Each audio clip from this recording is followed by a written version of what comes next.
That's okay. I was going to get rolling if we're all good to go. I think we're good to go. If people come late, that's all right. We're recording this anyway. All right. Thank you, ladies, so much for coming with us today. I don't know how to start this webinar except to say, like, wow, right? Can you even believe that this is where we are?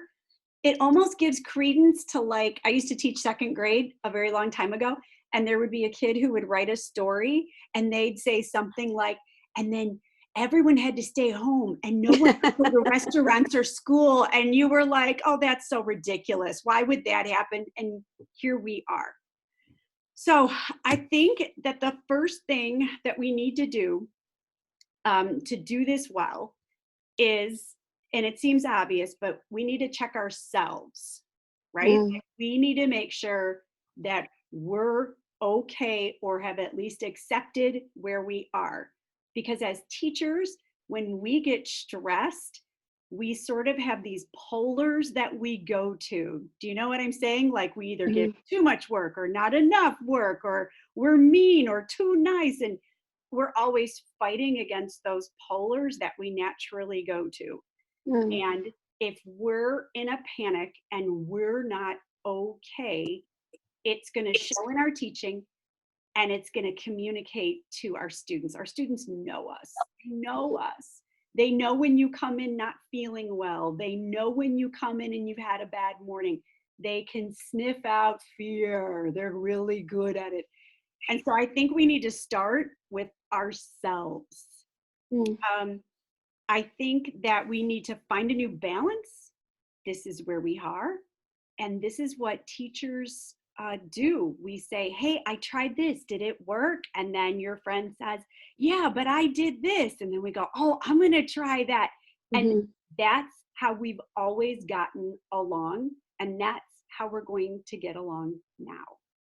So we hope that today you find something that you've learned and or you affirm what you're already thinking, and or maybe you're here to teach somebody.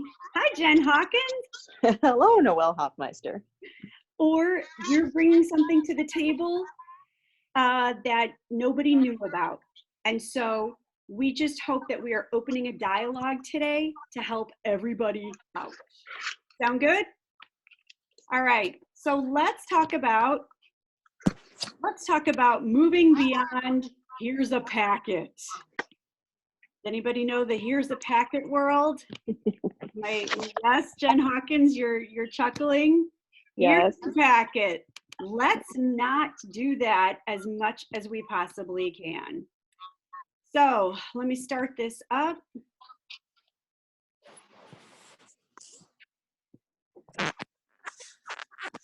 Good old present. And there we go. All right.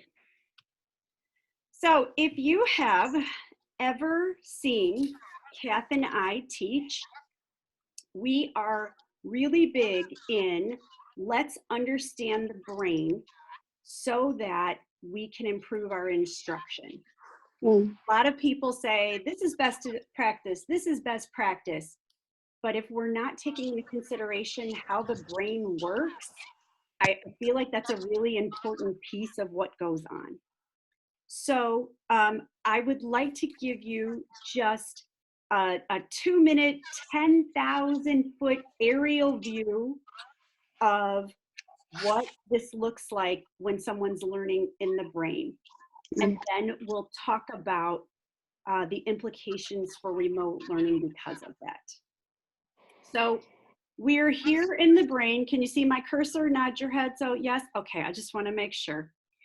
When a piece of stimuli comes in, no matter what that is, it could be the sound of a voice, it could be the lights, it could be the feeling of your shoes on your feet. It's a little piece of stimuli, and that stimuli starts in the entorhinal cortex. And what the entorhinal cortex is in charge of is navigation, passage of time. It's sort of like where I am and what's going on, and space and time kind of idea. Then it passes to the thalamus, The thalamus is your part of your brain that is in charge of all the external stimulation. So the buzzing of the lights and the feeling of the desk and how cold or hot it is, all of those things. Then we shoot up to the cortex, which, like we talk about gray matter, it's like a filing cabinet for your brain.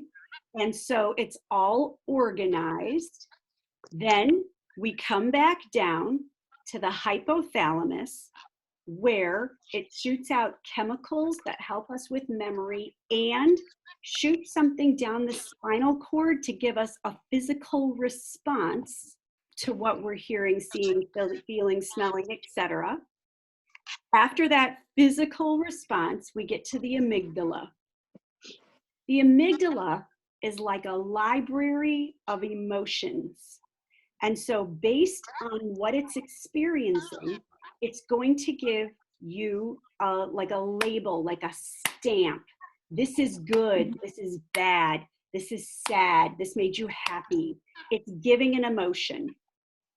And then finally, it's going to go to the hippocampus. The hippocampus is in charge of long and short-term memory. And basically, it's like a sorter. If you imagine yourself going through a closet and you're deciding what to keep, it's like that. It has a box for keep, and then it'll be like Salvation Army. Keep, Salvation Army. Keep, Salvation Army, or Goodwill, or wherever you give your stuff, your hippocampus sorts what it keeps and what it gives away. So that's a 10,000, right? I'm not a neuroscientist, but just so you know, I'm not making all of this up. This is based on the work of Dr. Carolyn Leaf, L-E-A-F. She is a neuroscientist, a cognitive neuroscientist. I've read a lot of her works. Now, here's what we have to consider moving on. And here's why we can't say, oh, I'm just going to take all the work that I was going to do in class and I'm going to put it on tech and let the kids do it. It won't translate. It won't work like that. We can't do that. Here are a couple reasons. Number one, this amygdala is working overtime right now. Think of how much emotion you are experiencing with everything that's going on. Now, picture your students with less wisdom, right, than you have, and how much emotion. So we have the emotion of the virus. We have the emotion of change, staying home. We have mom and or dad either working or not working. Each is a stressor. All of this going on is laden with emotion, and your students' amygdalas are working overtime, thus making them able to take in less. So our instruction has to be slower for the time being, more deliberate. We have to speak slower because their brains are loaded with so much. So then when we get to the hippocampus, remember, is the guy in the closet sorting. Think about how much is coming at the hippocampus. Now, there are two things that the hippocampus prioritizes to keep.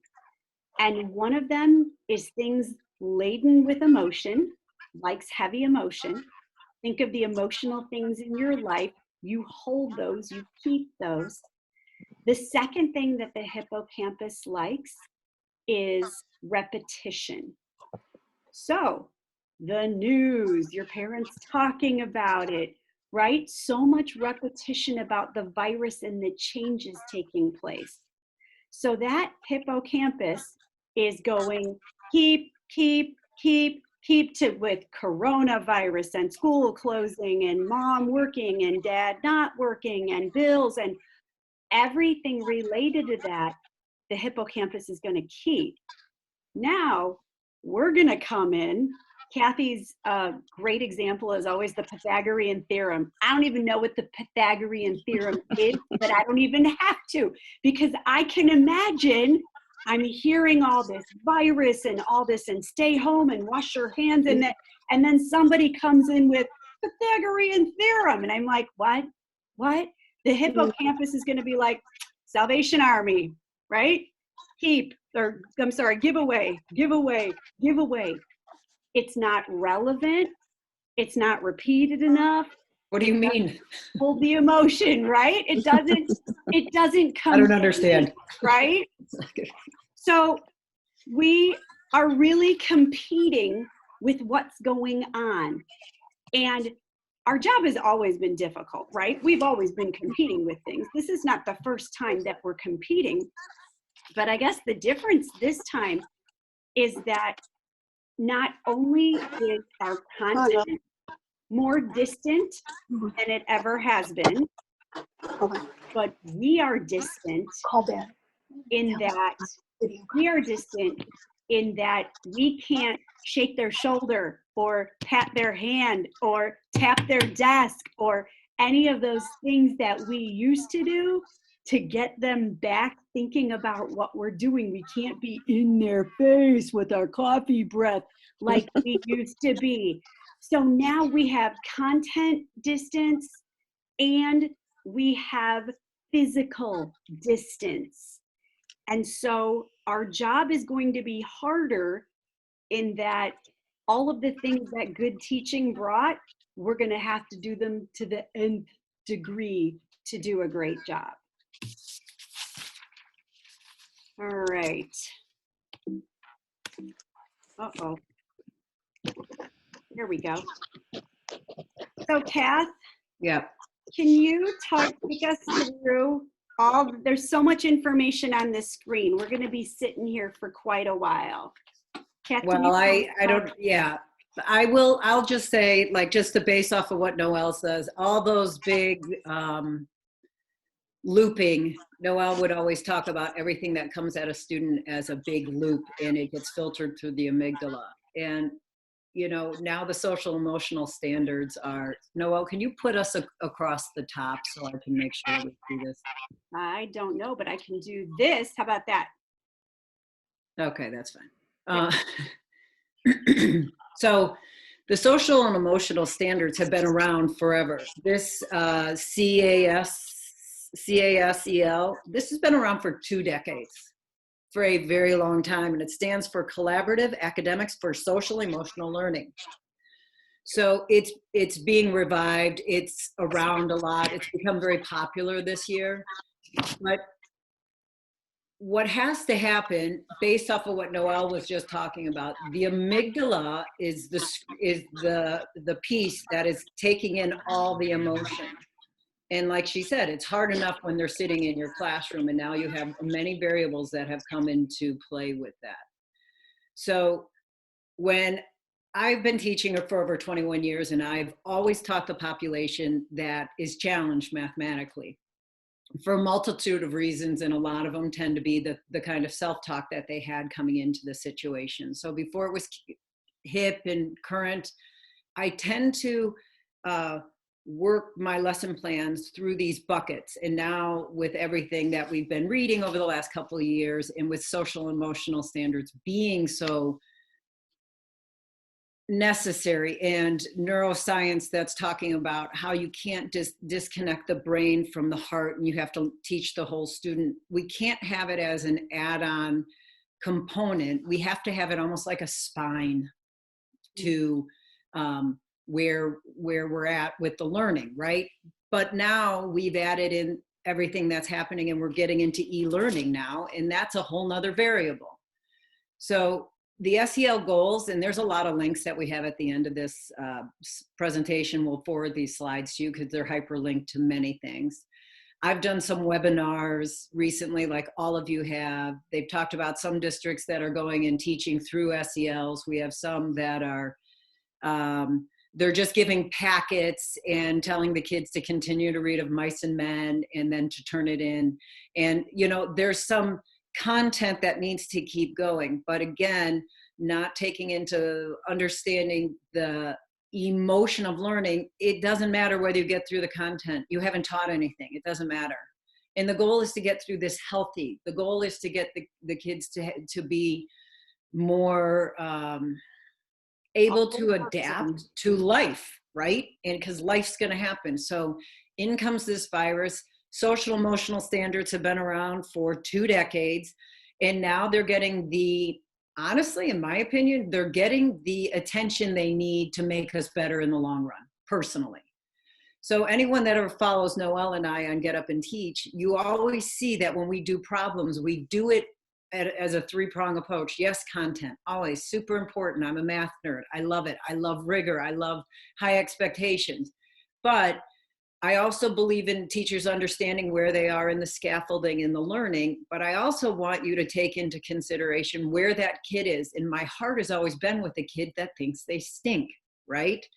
So all that comes together in this perfect storm. You will see in bold, you have SEL goal 1, you have SEL goal 2, and SEL goal 3. There are 5 total, focusing on 3. Your SEL goal 1 is on intrapersonal. Goal 2 is on interpersonal. Goal 3 is on your ability to do social decision making and things of that nature. I tend to focus on these 3 because it's about self, it's about my feelings and my emotions, how I'm going to make these decisions when I'm working with my peers, and then bigger picture decision making, right? So on the screen, we talk about, let me just back up for a second. At our school, we are still teaching. We start next week where we will use Zoom calls. We use Google Classrooms.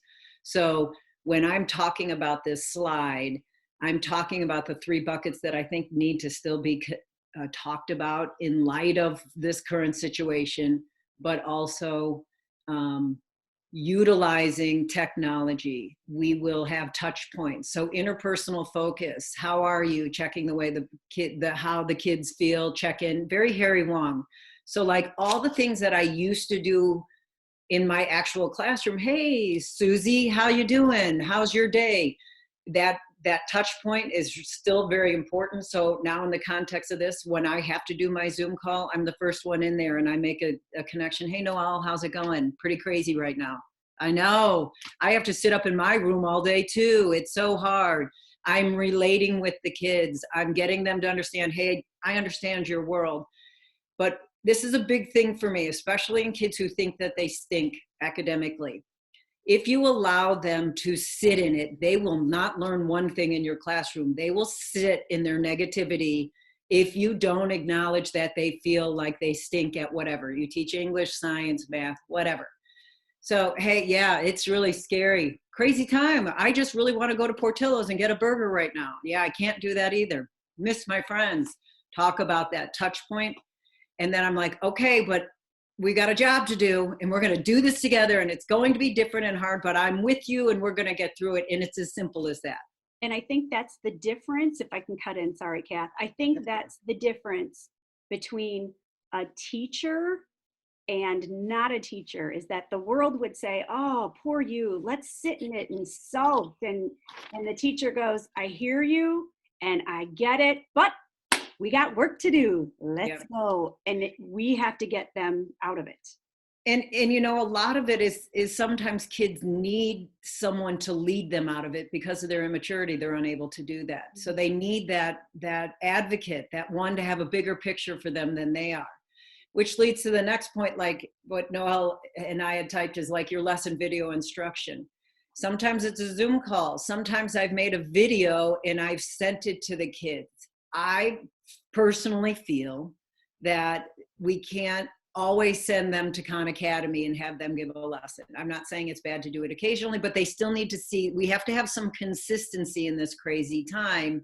And they really are dependent on you and that consistency with you.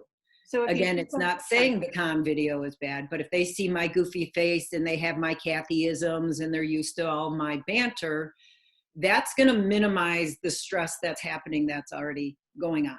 Does that make sense? It does. So if you think about your classroom, it was never the curriculum that made your teaching great, ever. It was you that made your teaching great.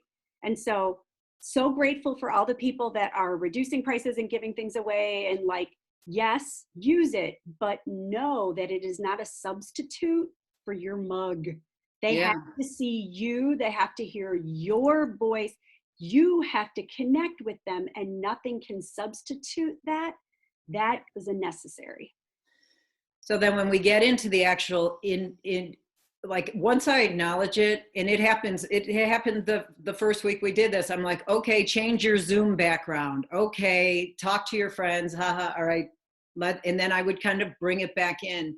There was still instruction, but now, like, following the best practices that we know in the classroom, our vehicle is changed. So we bring down the emotion, then we start talking about the heart of the lesson or whatever it may be. Smaller sound bites, very succinct, very intentional, a lot of check-ins. Like Noelle said, I can't go over to Susie's desk and say, all right, girlie, I need your face. You know, I might have to call them out in a different way or send them, I don't know. It becomes, I find that I have to teach literally an example and a check-in, an example and a check-in, because I can't see the actual person in front of me and get more of a body language. I'm only seeing this, right?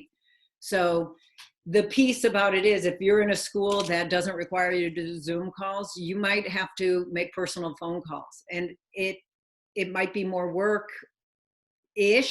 I mean, I feel like our workload is the same as it used to be, but we have like chunks of time that I feel that we weren't using before. Does that make sense? Like my lunch, I don't have anyone popping in with me at lunch. I can make 4 calls and say, hey, Susie, how you doing? And did you get what I was talking about? I couldn't see your face, and they might be more willing to do it, to make sure that the learning is going on, because I don't want to shortchange my kids. I don't want to end the school year right now and say, good luck with Algebra 1. That'll be fun. It's going to stink. In 2-3 years, it's going to stink, right? Yeah. So I will encourage them to create a learning environment. Okay, you know how when you have your kids in your classroom, I'll be like, clear off your desk. This is your learning time. It's that same kind of, here is my goal for you, is for you to have practice and assessment and a check-in. You're not sitting in the scared and the sadness that you might be, but we're going to do the academics, but I have to be succinct, short, check-ins, constant looking back and forth, talking to them about their work environment, how they're going to practice. And then we get to goal SEL 3, where it's like decision making. Okay, I'm going to leave you guys now. Here are your takeaways. I want you to do X, Y, and Z. So what's going to happen if you get stuck on a problem? What happens when you were in school? So how are you going to do this now? Will I get upset? Are you worried about my emotions? You know, again, we have to play some of this stuff out, and that is all these goal 1, 2, and 3 are all mixed together. So I will make sure that when we're leaving, what happens if you start to get fearful again? Go for a walk. Great. Take some time to color. Take some time to have a distraction. What are some distractions you like to? Make some wise decision. What if your technology is calling you, but you know you had the Pythagorean theorem to work on for me? How do you deal with that? And we talk about some of that decision making when they're done with me. Anything you want to add to that, Noelle? No, well, a little. So in the instruction, when you said short, I want to make sure that we're being clear that it's short but slow. So not short and quick, but short and slow. Remember, they've got so much going on. And then I keep looking at the chart of William Glasser, where it says we learn 10% of what we read, 20% of what we hear, 30% of what we see. And so if you're doing a video, if you have their eyes, don't forget they need to see it along with hearing it. And if you're not tech savvy, that's okay. That's not the point. Draw it on a piece of paper and hold it in front of them. But they need to see what you're talking about as well as hearing you. All right. You done with that, Kath?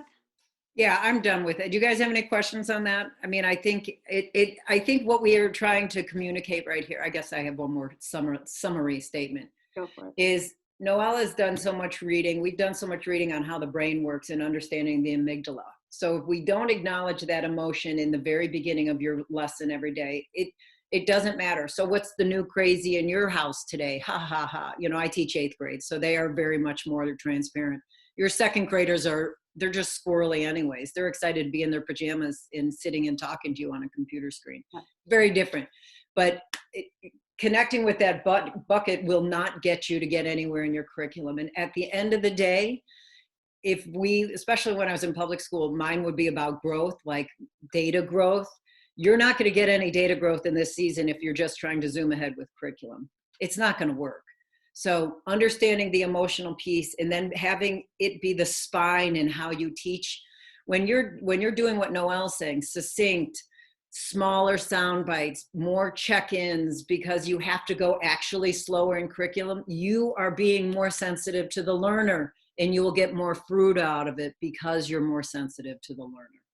That's basically what it is. The other thing, sorry, I just thought of something, is that they've shown dendrites, you know, in the brain, they look like trees, and that's where your memories are housed. They've actually shown that trauma reduces the memories. So it's totally within possibility that the last 2 weeks of whatever you taught your kids isn't there anymore, because we've gone through so much. And what, am I going to school tomorrow? I'm not going to school. Why am I going to school? Because this is going blah, blah, blah, blah, blah, blah. And so you may want to put it in reverse and spend a couple weeks on what you just taught, because it may not be there anymore. I watched a really great webinar from Christina Smeckens last week, and she said that you need to cue them. Start with what they've done. Hold up the book. Remember this book we read? Is everybody with? Now we're gonna do this. Like, they have to have a context for what's going on. And if we just jump in, there's no context for them. But again, all that stuff is being very aware of the learner. Mm-hmm. Like when people look at SELs as an add-on, it's not an add-on. You have to be mindful of your product. Who are the people? Who is your client? It's a student. What's your goal? Academic growth. It's a business transaction. I don't want to, and we have to look at them. They're human beings that have just as many emotions as we do. And so when we look at them through that lens, we will bear more fruit for them. And that's our goal, is to get through this in a healthy way. There's this article in the resources that I read, because I was thinking, so who are the experts on this? The Chinese, I guess, because they've been through it, right? And are going through it. And I read a really great article, and their biggest advice was, don't get wrapped up in all the tech possibilities unless that's your thing. Pick 3 things and stick with them and go with them, which is, right, just like the classroom. We pick tools that we keep the kids going. It's a graphic organizer, it's a discussion, it's a whatever, and we keep going back to those. Your online classroom is the same thing. They need the consistency. They need to get messy with something and stick with it for a while. So like in my room, we will have a chat time and we'll have a warm up. And this is very much the format of my class every day. Granted, through the Zoom, and the instructional piece might be, they might have come in with completed notes or a completed activity, and then we talk. But this is that same format that's going to have bell ringers. They'll still have formative exit slips, how that process, but all that stuff is what I used to do anyway. It's just being intentional with how it's executed. So like, you want to be the first in the Zoom room. You want to greet them at the door. Like, if I would have sent you into a classroom 2 months ago and said, determine whether you think that teacher's a good teacher, and you observed them, what would you look for? You'd look for an emotional connection. You'd look for organization. You'd look for procedures. It's the same thing. It's just a different playground. It's the same stuff. All right, can I switch? Yep. All right. Oh, we're not. There we go. So Kath and I were trying to think of kind of a go-to that you could take and scaffold up or down depending on who you teach and what you teach. Something that would integrate your academics with your SELs, and it would be easy to ask. And we decided that this was a great question. So let me ask it and then we'll kind of unpack. How is this, so whatever you're doing, right? Story, skill, content, like or not like, or connect to what you're going through right now. So we kind of tested this out. Kathy, what were you teaching the other day? I don't know. I was teaching parallel lines with a transversal. All right. There you go. And so if we have parallel lines with transversal, you have a lot of vocabulary embedded with that. So if I, parallel lines and I cut it through, there's going to be certain angles that are similar, but they're in different places along the, and I, as a math person, whenever I go to things, I'm always like, how do I get that to incorporate with math? How do I mean, it's always can be very challenging for me.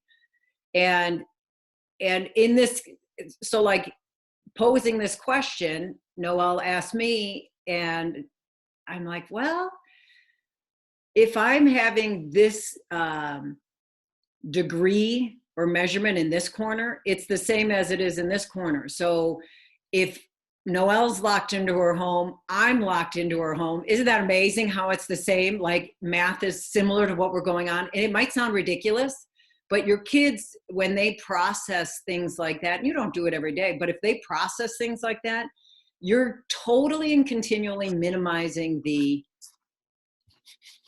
stress of it, And Noelle brought up a good point when we're talking. She's like, who cares what they say? Doesn't even matter. You're just getting them to think and think about Every what answer is a good one. Yep, good thinking. Yep, good thinking. Because if you do that, you're getting them to consider your content again. Remember the repetition that we're trying to build. You are acknowledging the emotion. Hello, amygdala. You're making the hippocampus more interested. It covers your critical thinking because you're doing a comparison in a relationship, but you are not negating their need for the emotion to be acknowledged. Right. So it'll take some training, but I think it'd be a good question. Yeah. Question. So then the last thing that we have on here are a ton of slides and stuff like that. The ISBN, they have a ton of resources. That's the Illinois State Board of Ed. The IDEA, in that acronym, Illinois Digital Educator Alliance, that has a ton of web resources on there. There's a bit.ly that is an SEL learning framework. That was a really great resource. I was on a lot of webinars last week, and I'm just sharing this with you guys. The next one are virtual game boards that you can use that are great. No, I'll put the bottom ones on there too. Dr. Carolyn Leaf. What else do you have on there? I have a great, this was the Navigating Uncertain Times, was out of China, which was great. Smeckens is always fantastic. This one was also out of China. And then what did I put at the bottom? It's a Google Doc. Oh, it was a Google Doc that had all these ideas for when your district needs to go remote that were put together with all kinds of hyperlinks in it. So it's just a whole lot of resources that you can look through. Yeah, we're just very convicted about this and felt that we wanted to share. So if you want this page or this link, just direct message Noelle or I, and we'll just send you this presentation. We can share it so you have all these hyperlinks to things. And that's basically it I have. Do you guys have anything? Jen, do you have any questions for us, Jennifer? No, not at this point. Nope. I'm sure I will, but not right now. Cool. So if you don't have any questions and this has been helpful, we're super glad that you're joined us. If you want to stick around, we're going to show you things that we created that we think are super helpful in this time. So again, thank you so much for joining us. And if you want to stick around for 5 minutes so we can show you what we have, we would love that. So Kathy and I have been working really hard. And what we have are digital read-alouds that we've created. Uh-oh, did I lose everybody? No, we're just on the top of your screen now. No, you're not at the top of my screen, but that's okay. I can find you. We have digital read-alouds that we've created that are, am I still sharing my screen? No, we see, yes, we see you. We see me? Yeah. Great, then let me share. We have digital read-alouds that we created because we think that this is a great time to talk about the emotions. So this one is a 3rd grade book. It's for 2-step word problems. These books have ELA standards and math standards and mathematical practices and the SELs all in them. So you meet characters. Here they are. Here's Gloria, here's Jamal. Come on, everybody's had a kid like Jamal, right? Who moved, okay, come on. Don't leave me hanging. I know that you know who I'm talking about. Every one of these characters are based off of my life. You think? I know. Here's Ling. She's super tense. Everybody's had one of those too. And they are all tense. They're all tense because of math. And so you go through and you learn about each of their struggles. There's Mrs. D. There's Mrs. D. You meet her too. And all of the book, there's a problem that they're going to do. Here's their emotional reaction. Gloria's bored. This kid's done already. She's never going to get it. And they begin to work. And you get to see, and more importantly, your students get to see the struggle. Because our students don't see anybody else struggle except themselves, right? Mm-hmm. So we get to safely look at somebody else struggling and talk about their struggle. And when I talk about someone else's struggle, that enables me to open up about my struggle finally. So that's a little bit of the book. And then in addition to that, there's a teacher's guide. So you could easily show the book digitally like I was just showing you. This has how to run the play, what you do on day 1, what you do on day 2, what you do after that. An overview. Here's all of the standards in case you need to show those. Noelle, are you pulling it up or because you're frozen? Oh, I'm frozen. Or you're not showing, you're halfway between the old book and the teacher material. I wonder if I shut this and Open the other one. So a lot of it is like they're not meant to replace a curriculum. They're meant to increase dialogue in the classroom about emotions. And like Noelle was talking about, a lot of times I have tried very hard over the last 20 years to create a place where kids can talk. But it's easier, my ELA friend Noelle said, it's easier for kids to talk about someone they see in a book than they do about themselves. And so this is where this whole idea, Brett, came from. And the other thing is that we're working on grades 3 through 5 because I feel like mindset and student sense of self as a learner becomes more solidified by middle school. And so creating these dialogues in the classrooms in grades 3, 4, and 5 allows for safety. We piloted it in our school, all the 4th grade. We're working through all the 3rd grade. And we've created 3 for each grade level, hitting big rocks in mathematics, peppering in the social emotional.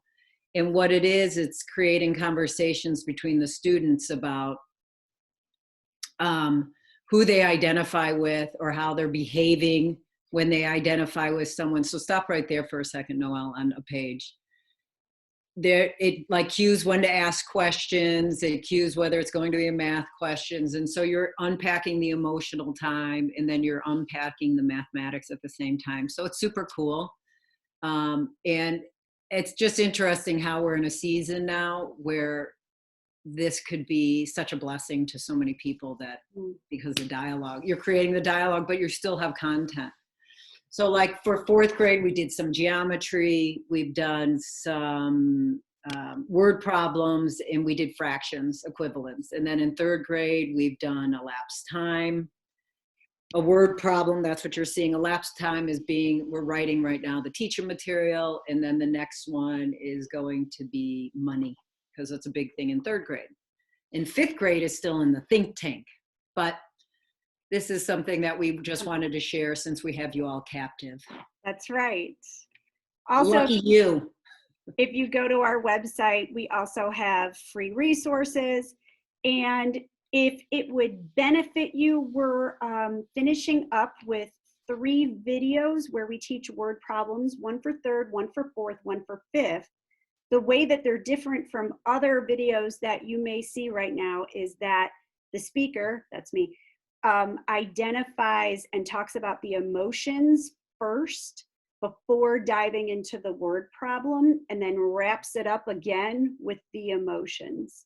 So if that would benefit you, you can sign up at our Get Up and Teach website to receive emails, and those are going out Sunday. Am I correct? Yeah, so we're going to keep doing those until we're out of this situation. So like next week, we're sending, like fourth grade is on metrics. I'm doing that for my science people because none of the kids understand that metrics is a unit, just like time is a unit, right, Jennifer?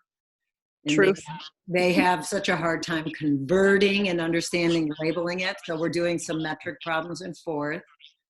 And then Noelle's done the videos. She loves being in front of the camera and she's very good at it. So we put her in front and it's an amazing dynamic here. But those are all going to go out on Sunday, and then we'll have some going out every Sunday. That's our goal.